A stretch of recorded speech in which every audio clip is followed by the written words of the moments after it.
எல்லாருக்கும் வணக்கம்.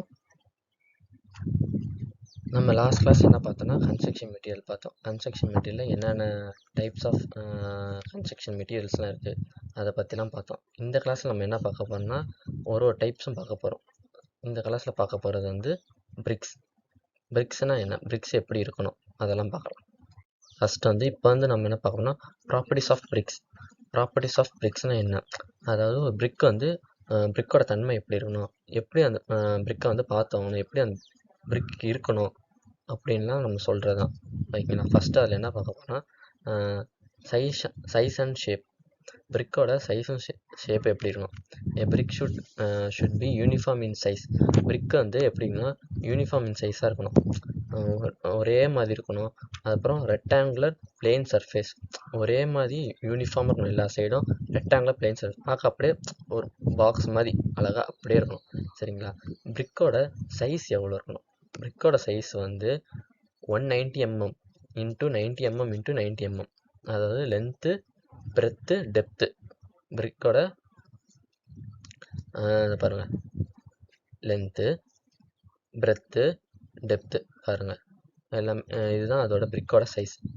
வித் மாட்டர்னா என்ன, வித் மாட்டர் வந்து 200 mm into 100 mm into 100 mm. With மாட்டர்னா இந்த பிரிக் மேலே வந்து நம்ம வந்து மாட்டர் பூசுகிறோம்ல கன்ஸ்ட்ரக்ஷன் பண்ணும்போது, அதுதான் அதோட சேர்த்து தான் 200 mm. ஓகேங்களா.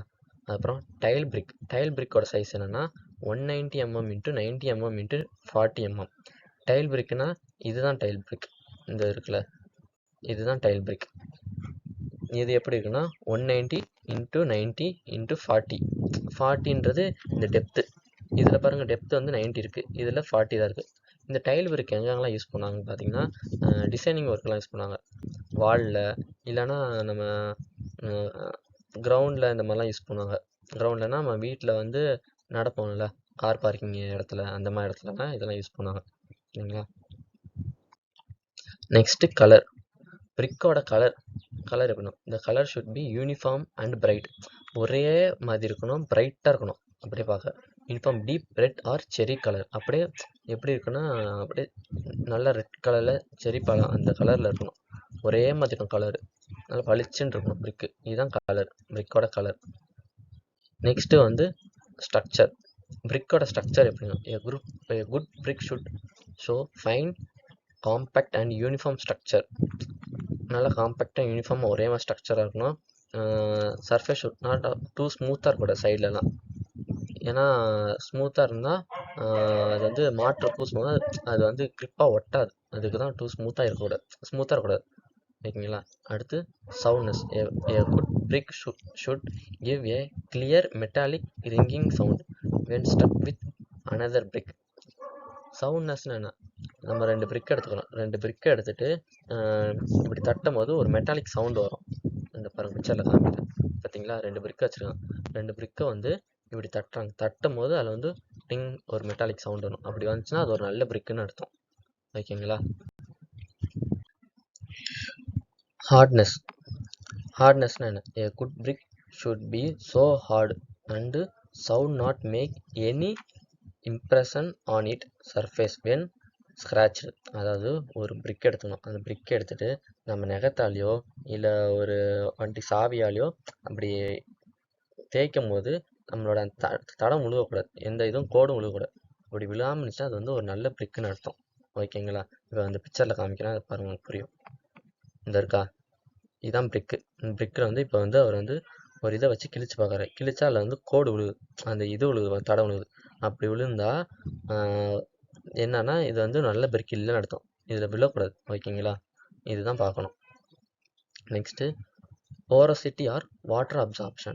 Porosity or water absorption என்ன, a good brick should not absorb more than 20%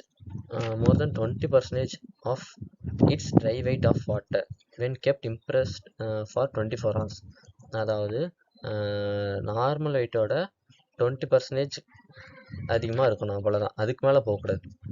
normal வெயிட்டோட brick wait இருக்கும், அது வந்து 24 மணி நேரம் பிரிக்கை வந்து தண்ணியில் ஊற வைக்கணும்.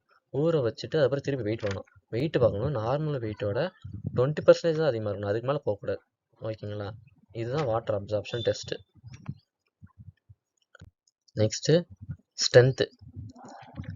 பிரிக்கோட ஸ்ட்ரென்த்து எப்படி இருக்குன்னு பார்க்கணும். A good brick should have a minimum crushing strength of 10.5 Newton/mm². அதாவது ஒரு பிரிக்கோட மினிமம் க்ரஷிங் ஸ்ட்ரென்த் எவ்வளோக்குன்னா 10.5 Newton/mm². அப்படின்னா எப்படின்னா இந்த பிக்சரில் காமிக்கிறேன், அதை பாருங்கள். இதுதான் அந்த ஸ்ட்ரென்த்தை வந்து இது பண்ணுற மிஷினு, கம்ப்ரஷன் மிஷின், ஓகேங்களா. இதில் வந்து என்ன பண்ணணும்னா பிரிக்கை வந்து இந்த இடத்துல வச்சணும், தெரியுதா, இந்த இடத்துல வைக்கணும். இங்கே வச்சோடனே என்ன பண்ணணும், நம்ம வந்து கம்ப்ரஸ் பண்ணுறோம். அப்படியே கம்ப்ரஸ் பண்ணும்போது இங்கே சைடில் வந்து மீட்ரு இருக்கும். அந்த மீட்டரில் பார்க்கும்போது இது பிரிக் வந்து எப்போ வந்து பிரேக் ஆகணும்னா 10.5 Newton/mm² வர இடத்துல தான் இது பிரேக் ஆகணும். அப்படி அந்த இடத்துல பிரேக் ஆகிடுச்சுன்னா இது வந்து நல்ல பிரிக்குன்னு அர்த்தம், ஓகேங்களா. அதுக்கு முன்னாடியே சீக்கிரமாகவே பிரேக் ஆகிடுச்சுன்னா பிரிக்கு வந்து குவாலிட்டியாக இல்லைன்னு அர்த்தம், ஓகேங்களா. Next resistant of fire.